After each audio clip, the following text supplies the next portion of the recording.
feliz e honrado por estar aqui.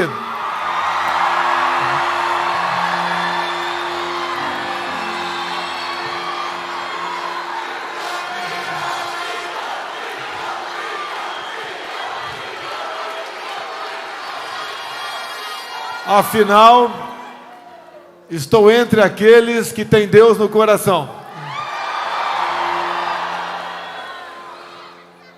Somos 90% de cristãos em nosso Brasil. Uma democracia, um país pujante, onde o seu povo tem fé, acredita e, mais do que tudo, tem liberdade de crença. Nós sabemos o que acontece no Brasil e nosso governo. Jamais esperava ser presidente da República. Fiquei 15 anos no Exército Brasileiro, 28 anos dentro do Parlamento. E resolvi disputar a presidência no final de 2014. Quase ninguém acreditava. Até eu mesmo duvidava do que eu havia decidido, não sei por força de quem, a não ser pela mão de Deus.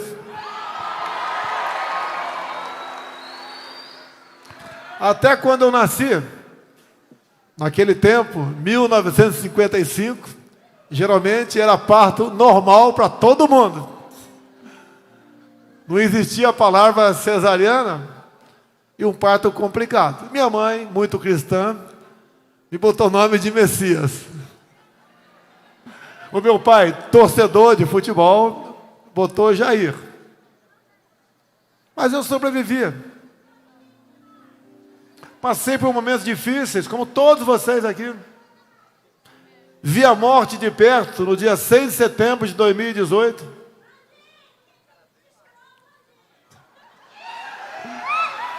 Os médicos me disseram, cada 100 pessoas que levam uma facada dessa, só uma sobrevive. E entendo ser um milagre. Com o milagre, uma eleição. A gente não tinha partido político, não tinha recurso, não tinha como andar pelo Brasil, mas quis o destino que nós nos elegêssemos. Obviamente, tinha alguma história comigo dentro do parlamento que tinha a ver com quem acredita em Deus. Uma luta lá atrás contra um tal de PLC 122 que visava botar na cadeia padre ou pastor que não aceitasse realizar qualquer tipo de casamento. Ganhamos no Senado, depois de ter sido aprovado na Câmara, uma outra luta, um tal de PNDH3, um decreto do presidente da República de 2009, onde, entre 180 capítulos, um dos mais importantes para eles era a desconstrução da heteronormatividade. Ali no meio, a ideologia de gênero. O que é isso?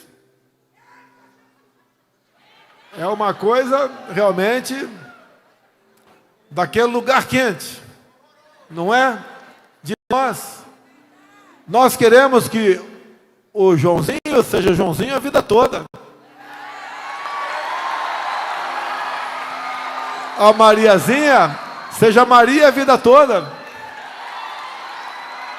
Que constituam famílias. Que seu caráter não seja deturpado em sala de aula, como queria aquele decreto de 2009. Não vou falar quem era o presidente da República dessa época. Isso, juntamente com a bancada evangélica naquele momento, que rapidamente cerrou forças, conseguimos vitórias. Tivemos deputados que foram heróis, juntamente com senadores também, do meio evangélico, veio também a bancada católica. Aos poucos, formamos quase uma unanimidade contra a esquerda. Eu cresci aí, comecei a aparecer nesse momento, consegui ter forças para sair do nada. Eu era um deputado do baixo clero, conhecido como encrenqueiro, criador de caso, brigão, mas era por uma causa justa. Era a defesa da família brasileira. Família que é homem, mulher e prole. Coisa simples. Nós não perseguimos ninguém que pense diferente ou que haja de forma diferente. Mas creio que esse sentimento, essa vontade de vencer, de defender, de lutar pelo seu país, porque não podemos sonhar com um país livre, próspero, que vá para frente, se não tiver uma família realmente coesa. Nos elegemos, formamos um ministério, como as igrejas também têm seus ministérios. Vocês conhecem meus ministros hoje em dia? Sabe como nós escolhemos? E muitos deles, como aceitaram. Não é fácil ser ministro. Todo momento é processado pela esquerda. Mas estamos firmes. Enfrentamos uma pandemia. 2020 e 2021. Não errei nenhuma das minhas observações por ocasião da pandemia. Falei que nada devia ser fechado.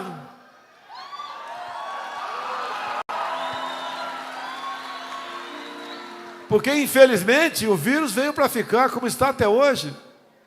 Como outras gripes, outras doenças que, infelizmente, ficam para sempre.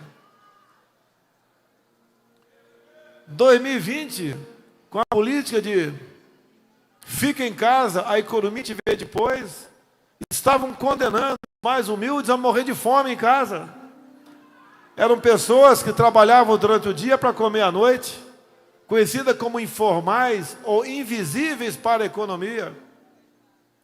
Criamos auxílio, dinheiro de vocês mesmos, para grande parte de vocês mesmos, o auxílio emergencial. Criamos programas para garantir empregos. Terminamos 2020 com saldo positivo de carteira assinada. Depois criamos o Pix. Outras coisas fizemos, mas não viemos aqui, estou aqui para discutir economia. Problemas, o mundo todo passou a viver com eles. Inflação, preço de combustível. No Brasil não foi diferente. Quem é o culpado? Me culpam de quase tudo. Mas o mundo todo estava sofrendo com isso. Nós fomos um dos países que menos sofreu na tocante à economia. Lamentamos as 600 mil mortes. O mundo todo morreu gente. Mas aprendemos, nestes 2 anos, com alguns governadores e alguns prefeitos, que sentiram o gosto da ditadura, que resolveram, inclusive, fechar igrejas. Fizeram barbaridade. Atacaram aquilo que nós temos de mais sagrado, que é a nossa liberdade. Liberdade até para tomar vacina ou não tomar. A liberdade, você tem que tê-la. E você pode fazer tudo o que você bem entender, desde que você não entre na liberdade do próximo. Fechar escolas. Mas o governo resistiu. Só Deus sabe como resistimos. Tivemos o apoio do parlamento, como aqui temos alguns do Congresso Nacional. O meu amigo, senador Roberto Rocha, quem diria? Do longínquo Maranhão, um aliado nosso dentro do Senado Federal. Aqui votando conosco também, o Edilásio Júnior, Josivaldo JP, Pastor Gil, Kleber Verde e meu amigo do Rio de Janeiro, Otônio de Paula. Não foi fácil, mas estamos vencendo essa batalha. Agora temos uma outra pela frente, uma batalha espiritual, do bem contra o mal. Nós temos que fazer comparações, comparar o Brasil com outro país, comparar o nosso povo com o povo de outros países, comparar os políticos de hoje com os políticos de ontem. Nós evoluímos, nós progredimos. O que alguns querem para o nosso Brasil? Querem aprovar o aborto, como se fosse uma extração de um dente. Diz que isso é questão de saúde e não uma questão de acreditar que a vida começa na concepção. Tem um lado que quer legalizar as drogas. Países que fizeram isso foram lá para baixo. Só Deus sabe o que é uma família onde um dos seus se entregam às drogas, a tristeza que paira sobre essa família, a dificuldade para fazer com que essa pessoa se recupere. Como disse agora há pouco, a ideologia de gênero. Nós queremos nossos filhos que sigam como as mães e como os pais. A escola é o lugar de aprendizagem. Não é o lugar de educar. Quem educa é o pai e a mãe.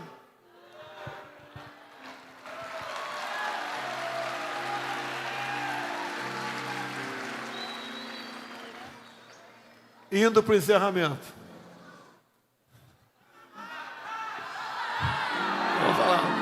Eu vou falar. Nós, na maioria das vezes, decidimos o nosso futuro. E essas decisões têm que ser com a razão, não com a emoção, ou com o fígado. Quando os bons se dividem, os maus vencem. Nós somos a maioria no Brasil. Nós somos a maioria do bem, a maioria que trabalha, a maioria que tem um coração verde e amarelo.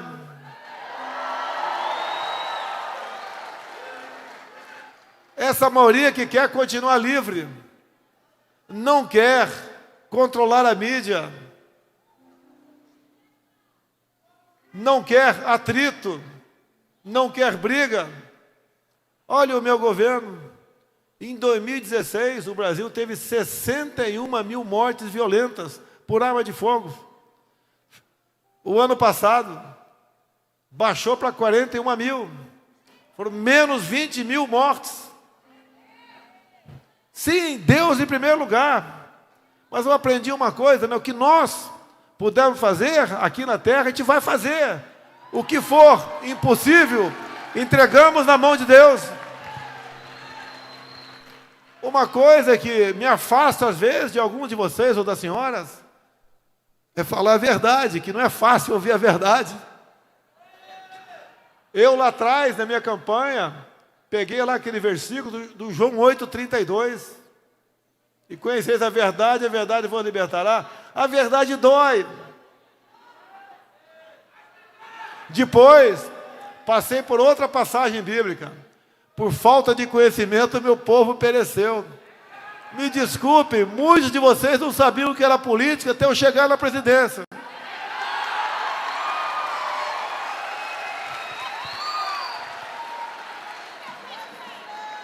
Hoje, quase todos sabem o que é o poder legislativo, executivo, o que é o Supremo Tribunal Federal.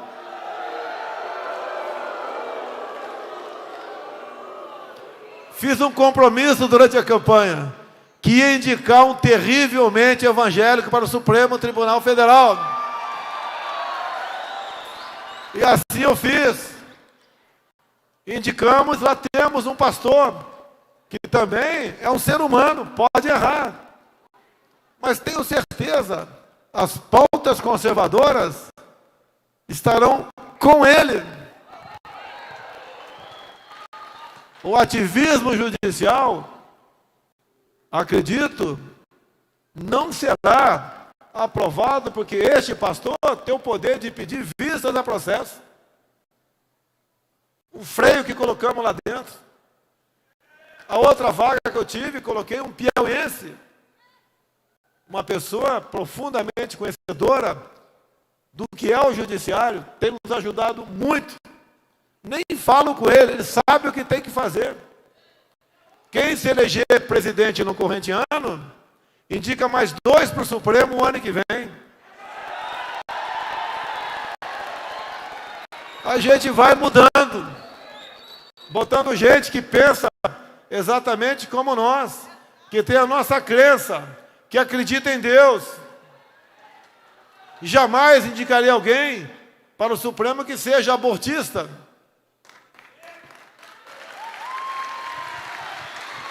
Ou que queira liberar as drogas, ou acha que ideologia de gênero é uma coisa banal. Vamos indicar quem realmente se preocupa com a família, que vai estar do nosso lado, vai estar ao lado da maioria do povo brasileiro.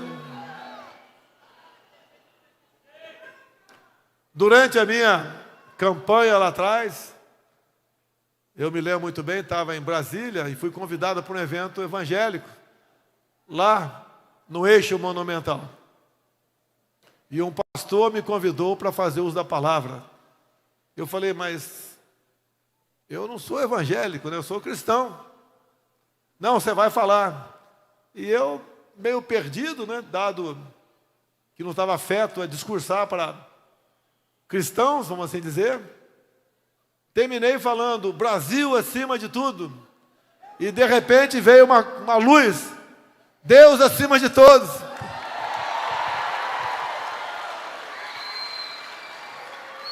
Pequenas coisas, pequenos gestos, que valem muito. Quando eu estou no meio do povo, vocês me vêm conversando, cumprimentando o povo, o que eu mais ouço é, não desista, Deus te abençoe. Pode ter certeza, lá atrás, está no livro ali que alguém pediu sabedoria para Deus. Eu peço mais do que isso todos os dias, após rezar o Pai Nosso. Eu peço força para resistir e coragem para decidir. Hoje no aeroporto, uma menina de uns 4 anos correu em minha direção, eu a peguei no colo. Eu falei para o pai, olha a nossa responsabilidade. Eu também tenho uma filha de 11 anos de idade. A nossa responsabilidade parlamentares é deixar um Brasil livre para as crianças. Um Brasil que realmente seja a nossa casa, não a casa de terceiros. Nós sabemos a cobiça externa que tem sobre a nossa terra, em especial sobre a região amazônica, que outra pessoa acabou de dizer que vamos dividi-la com o mundo. Ora, que é isso? O outro lado é que fala que vamos acabar com a guerra lá fora tomando cerveja. O outro lado que fala que, coitado do ladrão do celular, ele quer apenas tomar uma cervejinha. O outro lado que diz que vamos colocar os pastores nos seus devidos lugares. Meu Deus do céu, onde estamos? O que queremos para a nossa pátria? Nós queremos ordem e progresso, mas não podemos ter progresso sem ordem.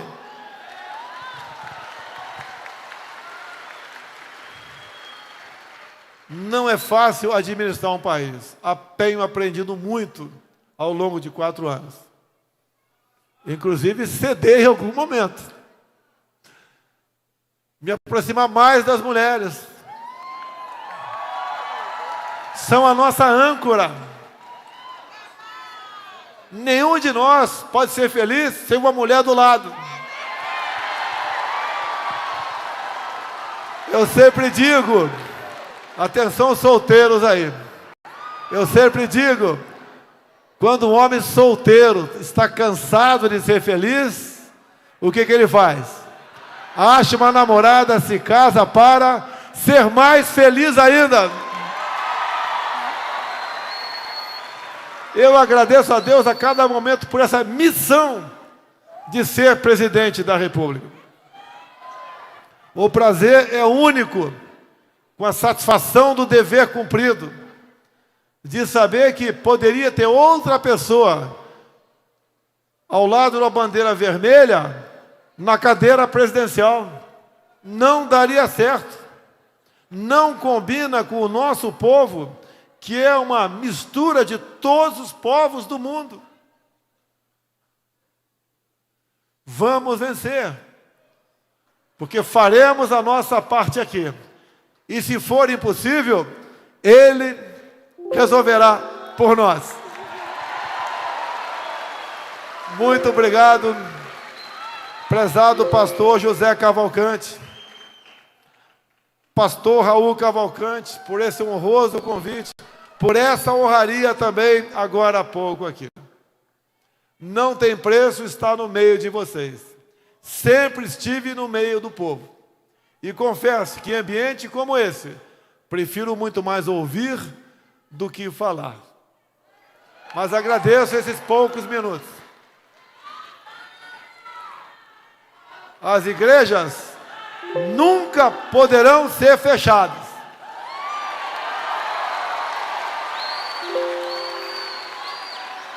Dizem que o poder emana do povo.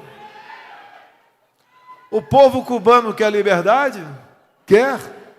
O povo venezuelano quer se libertar? Quer.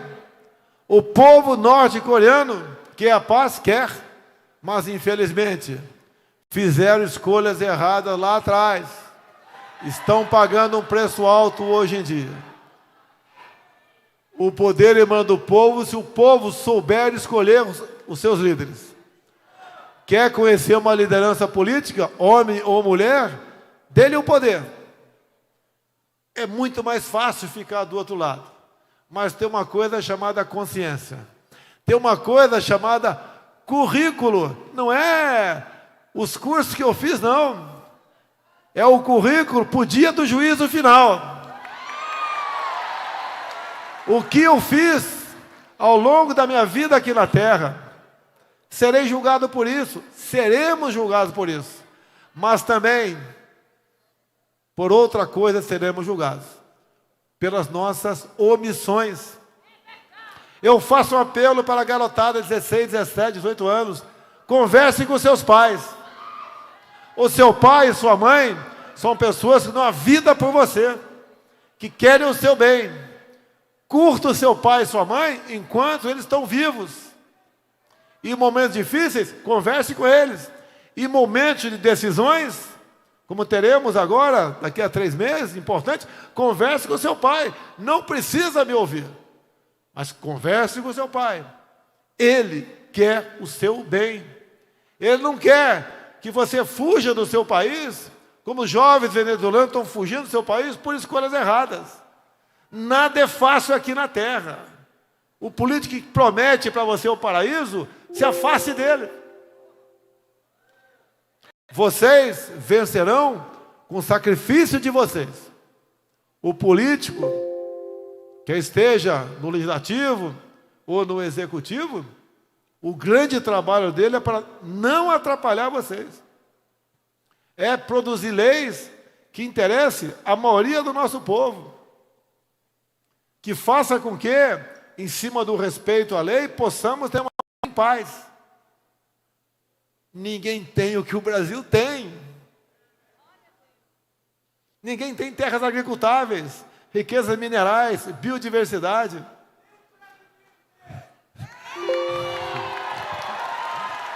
Ninguém tem pontos turísticos maravilhosos como nós temos. Ninguém tem tanta água doce como nós. Ouso dizer a vocês, pelos números, que não somos mais um país do futuro, somos um país do presente. Agradeço a Deus mais uma vez pelo milagre da minha vida, segunda vida, e pelo milagre de uma eleição, e pela força que eu tenho dele para resistir, e pela coragem de decidir, que não é fácil. Mas eu tenho que decidir pela nossa pátria, pelo nosso povo, por aqueles que são a maioria. Não dá para governar para 100%, vamos governar para 99%. A felicidade da presidência acontece nesses momentos. Quando a gente anda pelo Brasil, é bem recebido. Um colírio para os olhos, ao longo do caminho, pessoas com verde e amarelo. Ninguém tem uma pátria tão maravilhosa como a nossa.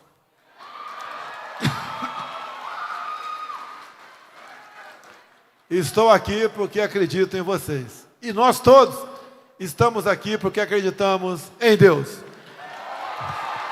Muito obrigado por essa oportunidade. E peço a Deus, que não experimentemos as dores do comunismo. Muito obrigado a todos. Brasil acima de tudo, Deus acima de todos. Muito obrigado.